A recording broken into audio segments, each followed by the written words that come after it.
Bonjour à tous, je bénis le Seigneur encore pour ce jour nouveau. Nous sommes au 3e jour de notre programme dont le thème est le secret de l'offrande. Regardez, de nos jours, la simple mention de l'offrande dans le milieu chrétien suscite la polémique, tellement qu'en parler devient un tabou. Mais c'est à l'église que certains chrétiens soutiennent que l'offrande n'a rien de biblique et que c'est une invention des leaders pour leur soutirer de l'argent. C'est aussi à l'église que d'autres affirment que l'offrande, bien que biblique, n'est plus d'actualité. D'autres n'ont rien contre l'offrande, tant et aussi longtemps qu'ils n'offrent que les miettes et de ceux qu'ils possèdent. Mais nous voyons partout des gens faire des dons à différents organismes sans que ce soit litigieux. Mais ce n'est qu'à l'église que les débats commencent sur les offrandes. C'est une œuvre du diable qui cherche à distraire l'église et à l'empêcher de vivre les bénédictions qui découlent de la puissance de l'offrande.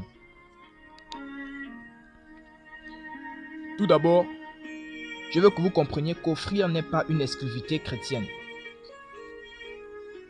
Donner est un acte que tout homme chrétien ou pas peut poser. Même les non-croyants font des dons. Naturellement, une personne qui ne donne pas n'a pas un bon cœur. L'offrande reflète le cœur de l'homme.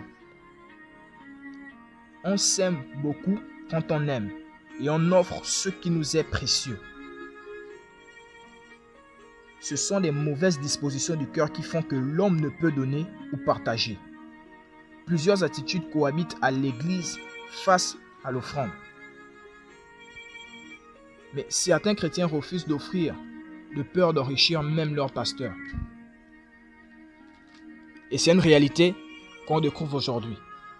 Ils veulent être riches, mais ne souhaitent pas que leur pasteur puisse l'être aussi alentour. Ils aiment leur pasteur pauvre, vivant des miettes qu'ils veulent bien leur donner de temps en temps. Donner, oui, mais rien de substantiel.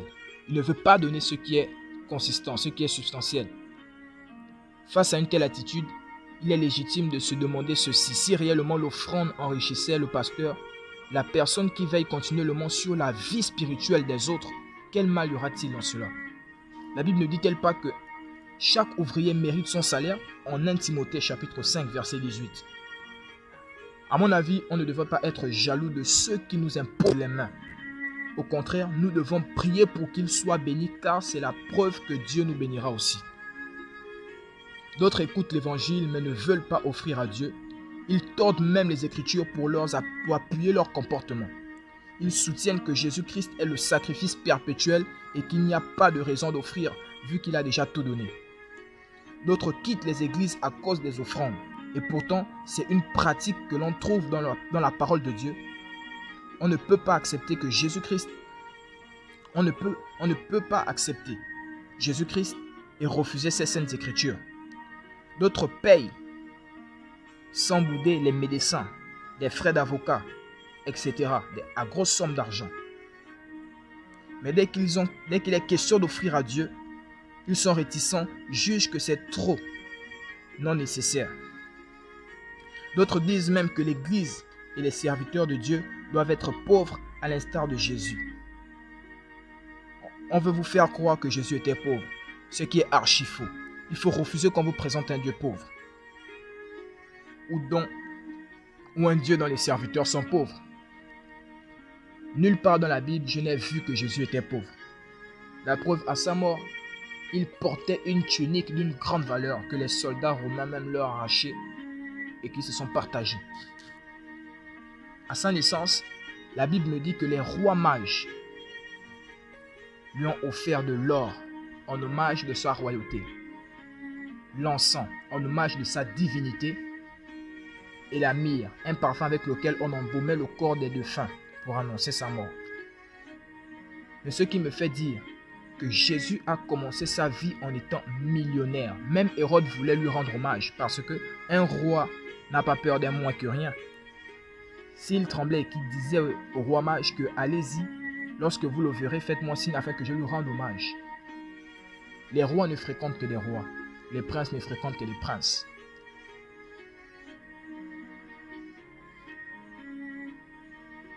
Mais d'une personne un roi a peur d'une personne qui a de l'influence. Si Hérode avait cette crainte, c'est parce qu'il savait que Jésus avait de l'influence. Les sacrificateurs en Israël n'étaient pas pauvres, ils avaient des terres. Ils avaient des terres. Et comme premier point, en dessous de ce thème, le secret de l'offrande, nous allons parler aussi sur pourquoi faut-il donner. En vérité, l'homme est créé pour donner. Et cela est agréable à Dieu qui en a fait un commandement en Israël. On ne paraîtra pas devant l'Éternel les mains vides. Deutéronome chapitre 16 verset 16. Et beaucoup prennent cela à défaut.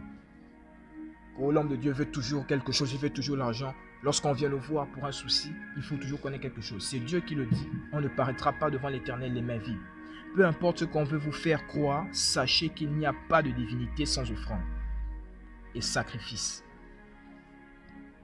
C'est l'offrande qui établit le contact entre l'invisible et le visible.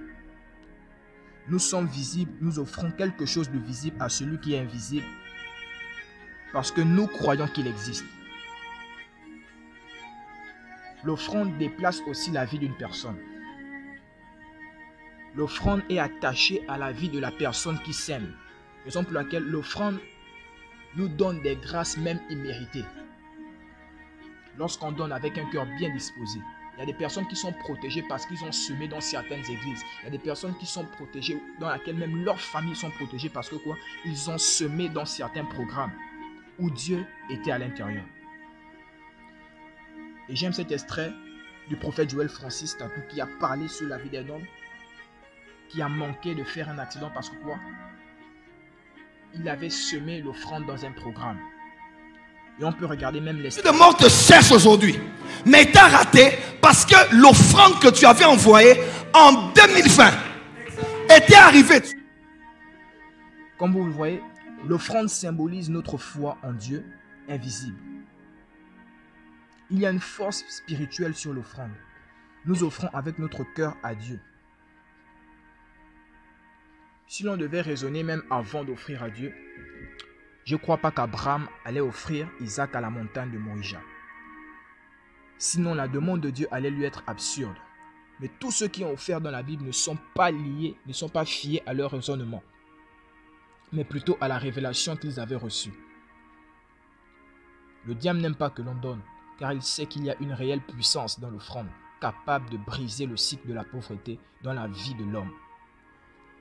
Au-delà de briser le cycle de la pauvreté, l'offrande favorise l'exaucement de prières ou accélère leur exaucement. Aussi, l'offrande produit la multiplication de ce que l'on a, car elle est une semence. L'offrande est une semence, comme nous l'avons lu dans le livre de Galates, chapitre 6, verset 7.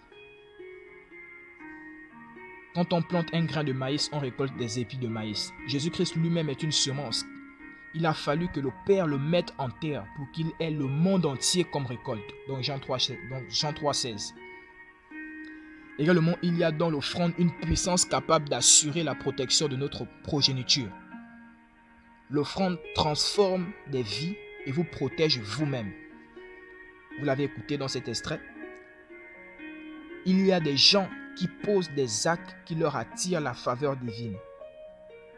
Par exemple, Marie a touché le cœur de Jésus-Christ en offrant un parfum d'une grande valeur.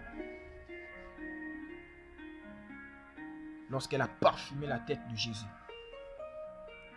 Et comme nous avons parlé de ce premier point, pourquoi faut-il donner? Nous allons parler de ce deuxième point sur l'offrande, un fondement théologique. La pratique du don d'offrande a deux fondements théologiques. La pratique du don d'offrande a deux fondements théologiques. Le premier concerne le salut. Dans la Bible, les offrandes sont souvent associées à l'idée que Dieu est notre sauveur. Ceci est extrêmement important dans la théologie, dans une théologie de l'économie, et exclut nettement l'idée que nos offrandes contribuent à notre salut. Oui, c'est une offrande qui nous a sauvés, tous autant que nous sommes. Cependant, c'est Dieu lui-même qui l'a fourni, pas nous. Ce concept est illustré dans les services du sanctuaire de l'Ancien Testament par les sacrifices. pour le péché et les sacrifices de culpabilité. Dans le livre de Lévitique chapitre 4 au verset 5 et Lévitique 17 verset 11. Ces offrandes symbolisaient le sacrifice du serviteur de Dieu, lequel porterait nos péchés pour nous en purifier. Dans Ésaïe 53 verset 4 et au chapitre 5 aussi, dans Ésaïe chapitre 10 au verset 12, pour ceux qui veulent bien noter, ce sacrifice fut accompli en la personne de Jésus-Christ que Dieu offrit en sacrifice à notre place. Jean 3,16 et Romains 3,25. Il a donné son Fils en sacrifice à notre place. Jésus paya la pénalité de nos péchés, ce qui permit à Dieu d'accepter nos offrandes personnelles en réponse à sa grâce. On a parlé du premier point qui concerne le salut. Et le deuxième point, le second fondement théologique, est la seigneurie de Dieu. Le second fondement théologique est la seigneurie de Dieu. Celui qui nous a sauvés doit être reconnu comme étant notre Seigneur. Autrement, nous demeurions esclaves du péché. Il nous a libérés en vue de son service d'amour. Nous l'honorons et lui manifestons du respect en tant que notre Seigneur par offrande. De la même manière que les gens d'importance sont honorés par des présents. Malachie 1, versets 6 à 8. Selon la vision du temps de l'Ancien Testament, les rois de la terre reconnaîtront la seigneurie de Dieu d'Israël et lui apporteront des offrandes ou encore des présents. Vous pourriez le lire dans Ésaïe 18, verset 7 et Psaume 68, verset 30. Je donne des références pour que vous puissiez les lire. Et comme troisième point, on a parlé du deuxième point qui était le deuxième sous-point qui était l'offrande, un fondement théologique. Nous allons parler du troisième point qui est le mobile caché derrière l'offrande. Le mobile caché derrière les offrandes. Dieu utilise ces offrandes pour transmettre à d'autres âmes le message du salut. En d'autres termes, nos offrandes sont l'incarnation de notre reconnaissance et de notre engagement envers Dieu d'une façon tangible, laquelle est transférée pour suppléer aux besoins des autres. Comme quatrième point, le dessein de Dieu à notre égard. Dieu s'attend à ce que nos dons soient une offrande de nous-mêmes. Luc 21, verset 1 à 4 et 2 Corinthiens 8, verset 5. Doivent être une offrande de nous-mêmes et volontaire. Exode 25, verset 1 et 2 Corinthiens 9, verset 7. Et systématique aussi. 2 Corinthiens, verset 8 à 11.